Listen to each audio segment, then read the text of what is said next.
He didn't just break silence. He cracked the whole case. Chicco Twala's courtroom confession didn't just raise eyebrows. It triggered a storm no one saw coming. This is the unraveling of a decade-long web of deception. From Kelly Khumalo's sudden downfall to Longwe and Tumelo finally facing justice, this story twists deeper than ever before. If you were the judge in this trial, who would you sentence first? And why? Drop your verdict in the comments. He didn't shout. He didn't argue. He leaned forward slowly, looked the judge square in the eye, and whispered 6 words that shattered the illusion of silence. She paid me after the shooting. The entire courtroom froze. Even seasoned reporters dropped their pens. For nearly a decade, Chicco Twala had maintained a strange quiet, a silence that drew more suspicion than relief. But in that single statement, the floodgates burst open. What once sounded like a family tragedy now sounded like a full-blown murder conspiracy, triggered by a financial transaction. Kelly Khumalo didn't leave the courtroom that day unshaken. Chicco's statement pointed to something more sinister than guilt. A paid cover-up. Insiders claimed she offered money hours after Senzo was shot, allegedly not to help the family, but to secure silence. Witnesses recalled a hushed meeting between her and Chicco in the hospital parking lot. The reason? A rumor about hush money in a white envelope, exchanged with shaking hands and tense faces. To some, it was desperation. To others, it was evidence of guilt with currency as the muzzle. Longwe Tumelo had always been placed conveniently in the background, a mere witness, a bystander, the man who just happened to be there, but testimony after testimony has slowly pulled him forward into the spotlight. And then came Chicco's haunting omission. He never directly denied his son's involvement. A police officer even testified about a gun Longwe once bragged about owning, the same caliber used in Senzo's murder. The problem wasn't just what Longwe said, it was what he didn't, and that silence now screams louder than any words. Tumelo has repeated the same story for nearly 10 years, but with modern digital records under scrutiny, his version has begun to crack. Phone records place him in a different location during key moments of the murder, far from where he claimed to be, and when asked again under oath, his hesitation was audible. How could someone forget where they stood when a friend was killed right in front of them? The timeline, once accepted without question, now reads like fiction stitched together under pressure. It happened quickly, but one nurse saw it all. An envelope exchange between Chicco and a man later identified as a relative of Kelly's. Just hours after Senzo was pronounced dead, that envelope, according to Whisper Hospital gossip, was thick. Too thick for documents. Security cameras from that corridor had mysteriously stopped working that night. But the nurse's account remained unchanged, and in cross-examination, her memory stayed razor-sharp. Who the money was for, or what was meant to silence, remains an open question. But the timing couldn't have been more chilling. Senzo Meyiwa's family didn't sit still after the murder.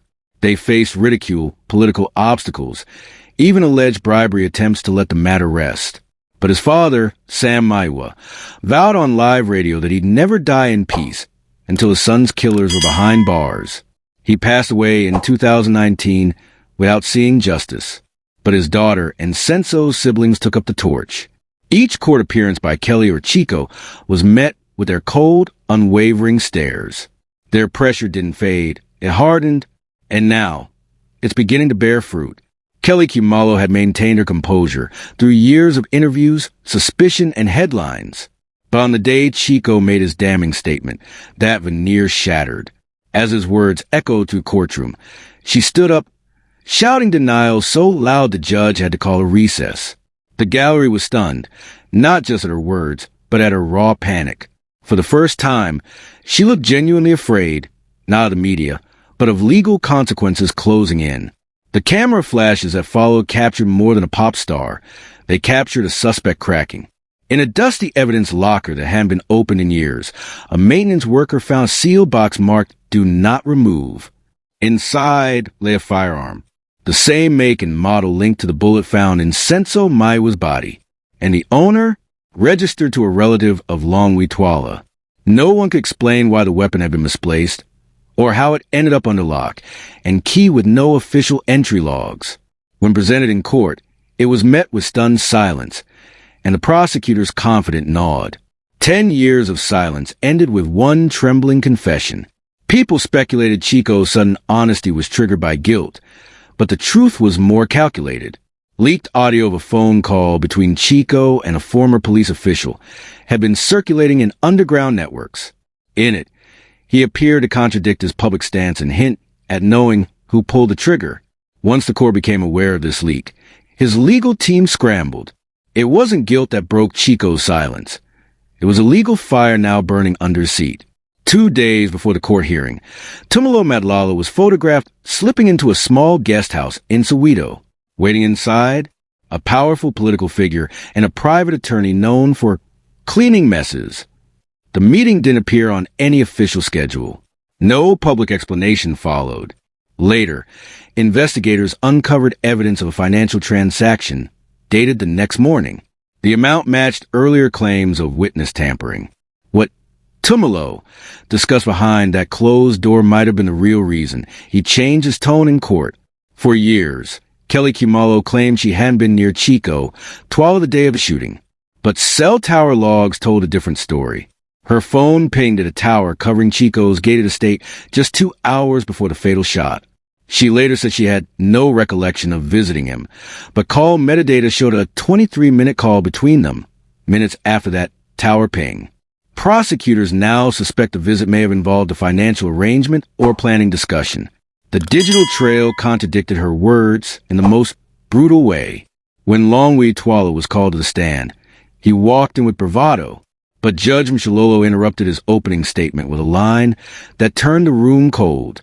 You are not immune to judgment, regardless of your father's name. It was the first moment anyone in court had addressed Longwe's protected status directly. Suddenly, his answers became halting, defensive, uncertain. He glanced frequently at the gallery where Chicco sat stone-faced, no longer a shield between his son and justice. In the chaos following Senzo's shooting, one strange call was placed from Kelly's phone. The number dialed was international, registered to a prepaid SIM in Zimbabwe. Investigators initially overlooked it, chalking it up to a misdial or roaming error. But new evidence showed that the recipient was a known associate of a smuggler involved in political asylum deals. It raised one chilling possibility. Kelly may have been setting up an exit route in case the truth came out. Why would anyone think of fleeing? Unless they knew the walls were closing in. Chicco Twala's courtroom confession shocked many. But what stunned his inner circle most was that he let his son fall with him. He mentioned Longwe by name, not to defend him,